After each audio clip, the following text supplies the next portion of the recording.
Hello दोस्तों, स्वागत है आपका एक्स्ट्रा एक्सप्लेन में। आज हम एक्सप्लेन करने वाले हैं एक कोरियन क्राइम थ्रिलर ड्रामा को जिसका नाम है विजिलेट। तो दोस्तों, स्टोरी के स्टार्टिंग में हम चोई सुंग सू नाम के एक आदमी को देखते हैं जो कि एक क्रिमिनल होता है और वो इस वक्त कोर्ट में होता है। यहाँ पर हमें पता चलता है कि चोई सुंग सू ने किम जी योंग नामी छोटे बच्चे की मोम को उसके सामने बड़े ही बेरहमी से मारा था और उसके चलते उनकी मौत हो गई थी। दोस्तों, कोर्ट में हम जियो को देखते हैं जिसकी मोम की मौत हो गई थी। दोस्तों, फ्लैशबैक में हम देखते हैं कि सुंग सू ने बड़ी ही बेरहमी से जियो की मोम को मारा था। उसने उन्हें तब तक मारा था जब तक वो मर नहीं जाती। लेकिन दोस्तों, सुनवाई को लेकर जज ये कहता है कि इस आदमी ने कुछ भी जानबूझकर नहीं किया, बल्कि वो तो मेंटली बीमार है और उसने विक्टिम की फैमिली से सेटलमेंट करने की पूरी कोशिश की थी। दोस्तों, असल में पहले भी इस आदमी ने बहुत सारे क्राइम किए थे। इतना बड़ा क्राइम करने के बाद भी उसे सिर्फ 3.5 साल की सजा होती है और ये सुनकर जियो का तो दिल ही टूट जाता है और वो बहुत गुस्से में आ जाता है। दोस्तों, इतना कुछ करने के बाद भी उस क्रिमिनल को जरा भी पछतावा नहीं हो रहा था। वो जाते वक्त जियो को चिढ़ाकर वहां से निकलता है। दोस्तों, जियो काफी उदास होता है क्योंकि इतने बड़े क्राइम के लिए इतनी छोटी सी सजा मिलना कहीं ना कहीं तो गलत था और ये बात जियो के दिमाग में बैठ जाती है और इसी के साथ सीन शिफ्ट होता है और हम 12 साल बाद सुंगसू को देखते हैं जो कि जेल से छूट चुका था और वो एकदम से एक बस ड्राइवर को पीटने लगता है क्योंकि ड्राइवर ने सुंगसू की पुलिस में कंप्लेन की थी और उस वजह से उसे पुलिस स्टेशन जाना पड़ा था। सुंगसू उसे कहता है, तुम्हारी वजह से मेरा कितना टाइम वेस्ट हुआ, बस इतनी सी बात के लिए वो उसे इतनी बुरी तरह से मारता है। दोस्तों, सुंगसू बस में मौजूद कैमरा भी तोड़ देता है और वहाँ पर जितने भी लोग थे उनको डराकर वहाँ से निकल जाता है। वहीं पर बाहर हम एक ब्लैक हुडी पहने हुए लड़के को देखते हैं। वो लड़का सुंगसू का पीछा करने लगता है जिसे सुंगसू उसे कहता है, अबे तू कौन है और मेरा पीछा क्यों कर रहा है? जिसे वो हुडी पहना लड़का कहता है, तुम्हारा नाम सुंगसू है और अब तक तुम कई सारी क्रिमिनल एक्टिविटी में इन्वॉल्व रह चुके हो, लेकिन तुम तो बड़े ही आराम से घूम रहे हो जैसे तुमने कुछ किया ही नहीं हो। ये सुन के सुंगसू कहता है, मैं इतनी आराम से इसीलिए घूम रहा हूँ क्योंकि लॉ ने मेरे लिए यही डिसाइड किया है। इतना बोलकर वो उस लड़के को मारने के लिए आता है, लेकिन वो लड़का बहुत स्ट्रॉन्ग था। वो बड़े ही आसानी से उसको पटक देता है। लड़का सुंगसू को कहता है, तुम इतने आराम से नहीं घूम सकते, तुम्हारी वजह से मेरी फैमिली बर्बाद हो गई।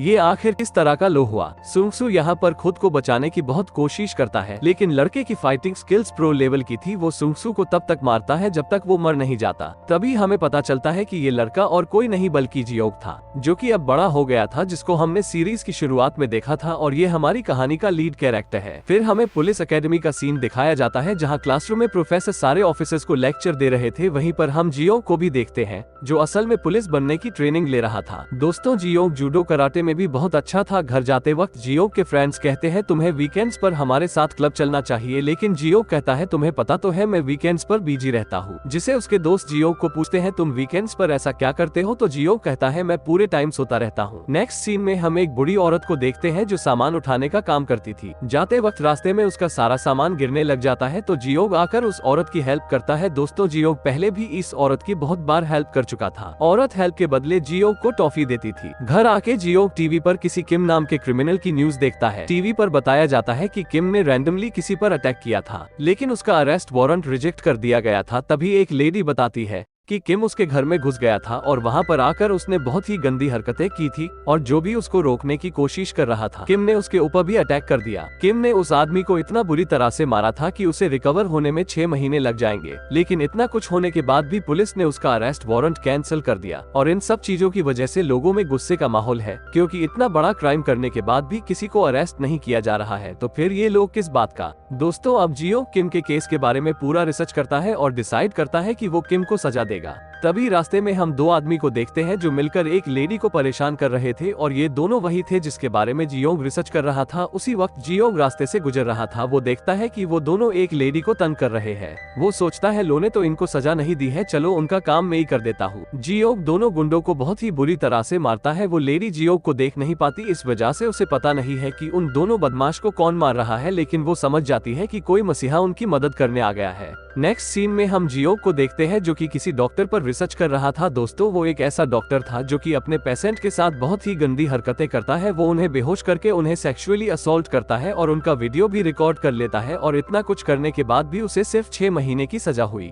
यहाँ तक कि उसका डॉक्टर वाला लाइसेंस भी कैंसिल नहीं किया। इतना कुछ होने के बाद भी वो अपनी हरकतों से बाज नहीं आया था, वो अभी भी ऐसी गंदी हरकतें कर रहा था। तभी हम उसी डॉक्टर को देखते हैं जो अपने किसी पेशेंट के साथ वही सब करने की कोशिश कर रहा था। लेकिन तभी जियोग वहाँ पर पहुँच जाता है और उसे ऐसा करता देख लेता है। जियोग बेहोशी वाला इंजेक्शन उसे ही लगा देता है और फिर उसे बहुत ही बुरी तरीके से मारने लगता है और कहता है ये काम छोड़ दो और कोई दूसरा काम ढूंढ लो। इतना कहकर वो उसका हाथ तोड़ देता है ताकि वो आगे अब किसी की सर्जरी न कर पाए। जियोग वहाँ पर मौजूद कैमरा भी तोड़ देता है। सीन शिफ्ट होता है और हम न्यूज रिपोर्टर मिस चोई को देखते हैं जो एक ब्रॉडकास्टिंग कंपनी में आती है और वहाँ के मैनेजर को बताती है कि मैंने इस केस पर बहुत रिसर्च की है। दोस्तों वो असल में जियोग के बारे में बात कर रही थी जो कि हर वीकेंड पर निकलकर लोगों की मदद करता है। मिस चोई कहती है तुम्हें पता है कि इन सब में क्या कॉमन है। मिस चोई बताती है कि सभी क्रिमिनल्स को बहुत ही कम सजा दी गई थी या जो सजा उन्हें मिलनी चाहिए थी वो उन्हें नहीं मिली और इसी वजह से ये आदमी उन सबको सजा दे रहा है और वैसे सभी लोगों को भी एक हीरो चाहिए जो कि उन्हें इंसाफ दे। दोस्तों मैनेजर मिस चोई से उनकी इस स्टोरी का टाइटल पूछते हैं तो यहाँ पर मिस चोई कहती है मेरी स्टोरी का टाइटल होगा विजिलेट। और इसी के साथ सीन शिफ्ट होता है और हम पुलिस अकेडमी में देखते हैं जहाँ टीवी पर सब देखते हैं कि रिपोर्टर उसी आदमी का इंटरव्यू ले रहा था जिसको पिछली रात जियोग ने बुरी तरीके से पीटा था। वो आदमी कहता है मैंने तो कुछ भी नहीं किया लेकिन फिर भी उसने मुझे बहुत मारा। वो बार बार एक ही बात बोल रहा था कि उसको उसके किए की सजा मिलनी चाहिए। आदमी कहता है कि हमारी पुलिस क्या कर रही है क्योंकि ये आदमी खुले आम लोगों को पीट रहा है। और तभी टीवी पर हम रात वाली लेडी का इंटरव्यू देखते हैं जो कि बताती है कि उस आदमी ने उसे गुंडों से बचाया था, आज वो उसी की वजह से जिंदा है। इसीलिए मैं उसे थैंक यू बोलना चाहती हूँ क्योंकि उसने उन गुंडों की पिटाई नहीं की होती तो शायद वो जिंदा ना होती। ये सब देख जियोग को बहुत ही अच्छा महसूस होता है क्योंकि वो लोगों का मसीहा बन गया था, वो सबकी जान बचा रहा था। इसी के साथ सीन शिफ्ट होता है और हम ब्रॉडकास्टिंग कंपनी में सभी एम्प्लॉय को ये बात करता देखते हैं कि मिस चोई ने जो आर्टिकल पब्लिश किया था वो आर्टिकल हिट हो चुका है। सभी को आर्टिकल और उसकी स्टोरी काफी पसंद आई है। मिस चोई ने स्टोरी में बताया था कि सारे इंसिडेंट वीकेंड्स पर ही हो रहे हैं और उन्हें यकीन है इस वीकेंड भी कुछ तो जरूर होगा। सीन शिफ्ट होता है और हम पुलिस एकेडमी में प्रोफेसर को देखते हैं जो कि जियोग को एक काम देते हैं। वो उसे बताते हैं मैंने पुलिस एजेंसी के सारे केस की फाइल सर्वर पर अपलोड कर दी है तो उन्हें अच्छे से सेट कर देना। अब दोस्तों जियोग को एक बहाना मिल गया था, वहाँ पर जितने भी केस फाइल्स थे वो सारी फाइल्स वो पढ़ सकता था। एक केस फाइल पढ़ के उसे किसी आदमी के बारे में पता चलता है जिसकी एक्सीडेंट में मौत हो गई थी। तभी दूसरी तरफ हम उसी लेडी को देखते हैं जिसका पति एक्सीडेंट में मर गया था और साथ ही में वहाँ पर वही आदमी था जिसे वो एक्सीडेंट हुआ था। वो अपने घुटनों के बल बैठकर उस लेडी से माफी मांगता है। वो कहता है मैं जानता हूँ मेरी वजह से आपके पति की जान गई है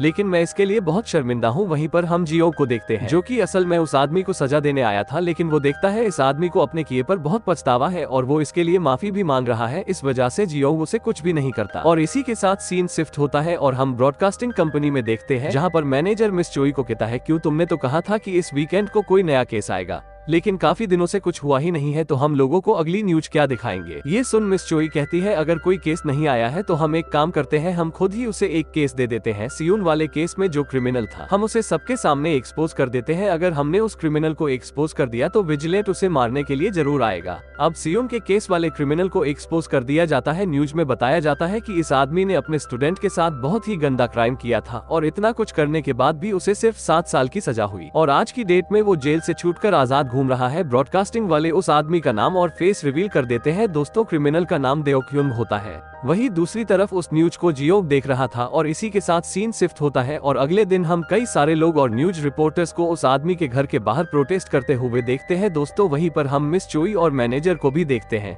जो वेट कर रहे थे कि कब विजिलेट सबके सामने आएगा। वही दूसरी तरफ हम जियोग को देखते हैं जो कि ऑफिस में घुसकर वहां के डेटाबेस में सियून की केस फाइल को रीड कर रहा था। तभी प्रोफेसर वहां पर आते हैं और वो जियोग को कहते हैं कि इतनी देर तक तुम यहाँ पर क्या कर रहे हो, जिसके जवाब में जियोग ये बहाना देता है कि आपने जो मुझे काम दिया था वो काम अभी तक पूरा नहीं हुआ, इस वजह से उसे मैं पूरा कर रहा हूँ। तभी रात को हम उसी बिल्डिंग को देखते हैं जहाँ पर सभी लोग प्रोटेस्ट कर रहे थे। काफी टाइम बीत जाता है लेकिन मिस चोई अभी भी वहीं पर विजिलेट की राह देख रही होती है। दोस्तों देओक्युंग देखता है बिल्डिंग के पास कोई नहीं है, इस वजह से वो वहाँ से निकल जाता है लेकिन देओक्युंग को मिस चोई देख लेती है और उसका पीछा करती है। काफी दूर जाने के बाद अचानक से देओक्युंग गायब हो जाता है। नेक्स्ट डे हम 2 पुलिस वालों को देखते हैं जो कि देओक्युंग के घर की जांच कर रहे होते हैं जहां पर उन्हें देओक्युंग का फेक पासपोर्ट मिलता है। तभी ऑफिसर बताता है कि हमने जो ट्रैकर देओक्युंग के पैर पर लगाया था वो ट्रैकर भी किसी ने निकाल दिया है, इसलिए हम देओक्युंग को ट्रैक भी नहीं कर सकते। अब सभी ऑफिसर उसे ढूंढ रहे होते हैं। तभी हमें पोर्ट का सीन दिखाया जाता है जहाँ पर सभी ऑफिसर देओक्युंग को ढूंढ रहे थे। उन्हें ऐसा लग रहा था कि वो यहीं से भागने वाला है लेकिन इस काम के लिए उन्हें और भी ऑफिसर्स की जरूरत थी, इसलिए वो लोग कॉल करके एक ऑफिसर को बुलाते हैं। दोस्तों यहाँ पर हमें पता चलता है ये दोनों ऑफिसर सियून के घर के बाहर थे।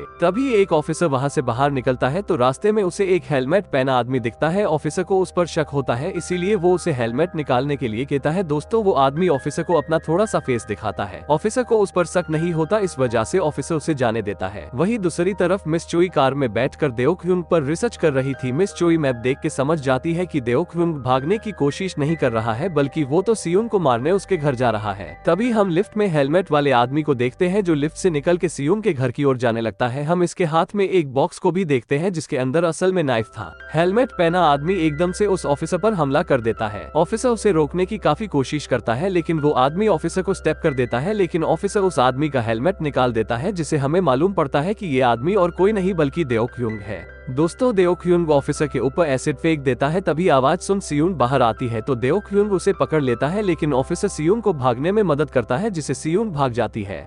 लेकिन देओक्युंग उसे पकड़ लेता है और उसे सीढ़ियों से नीचे धक्का मार देता है। वो सियुन से कहता है तुम्हारी वजह से सब कुछ बर्बाद हो गया, तुम्हें तो उसी वक्त मार देना चाहिए था, लेकिन कोई बात नहीं, अब तुम्हें मार के मैं आराम से जेल में अपनी जिंदगी काटूंगा। देओक्युंग सियुन को मारता उससे पहले जियोंग वहाँ पर पहुँच जाता है और देओक्युंग को सीढ़ियों से नीचे फेंक देता है। जियोंग उसे कहता है तुम्हें अपनी आगे की लाइफ आराम से नहीं जीनी चाहिए, बल्कि तुमने जो कुछ भी किया उस चीज के लिए तुम्हें पछतावा होना चाहिए। देओक्युंग जियोंग के ऊपर एसिड फेंकने की कोशिश करता है, लेकिन जियोंग देओक्युंग का हाथ ही तोड़ देता है। वो उसे इतना मारता है कि उसकी हालत पूरी तरह से खराब हो जाती है। देओक्युंग जियोंग से उसे छोड़ देने की भीख मांगता है। जियोंग उसे कहता है अगर जिंदा रहना चाहते हो तो एक अपोलॉजी लेटर लिखो जिसमें तुमने जो कुछ भी किया है उसके बदले माफी मांगो, और इस बात के लिए देओक्युंग मान जाता है। दोस्तों तभी हम मिस चोई को देखते हैं जो कि सियुन के घर की तरफ जा रही होती है। तभी रास्ते में जियोंग आ जाता है, लेकिन यहाँ पर वो उसे नहीं पहचान पाती क्योंकि वो रेगुलर कपड़ों में था और मिस चोई की आंखों के सामने से ही विजिलेट निकल चुका होता है। मिस चोई बिल्डिंग में जाती है तो वहाँ का नजारा देख समझ जाती है कि विजिलेट यहाँ पर आया था और अपना काम करके चला भी गया है। दोस्तों वही दूसरी तरफ हम जियोंग को देखते हैं जो कि शांति से गाने सुनते हुए आम लोगों के बीच में होता है। वही हम देओक्युंग को देखते हैं जिसको जियोंग ने इतनी बुरी तरह से मारा था कि वो मर जाता है। दोस्तों देओक्युंग ने दीवार पर लिखा था कि उसने सियुन के साथ जो कुछ भी किया उसके लिए वो उसे माफी मांगता है। और इसी के साथ दोस्तों एपिसोड 1 यहाँ पर खत्म होता है। मिलते हैं नेक्स्ट एपिसोड में। Thank you for watching.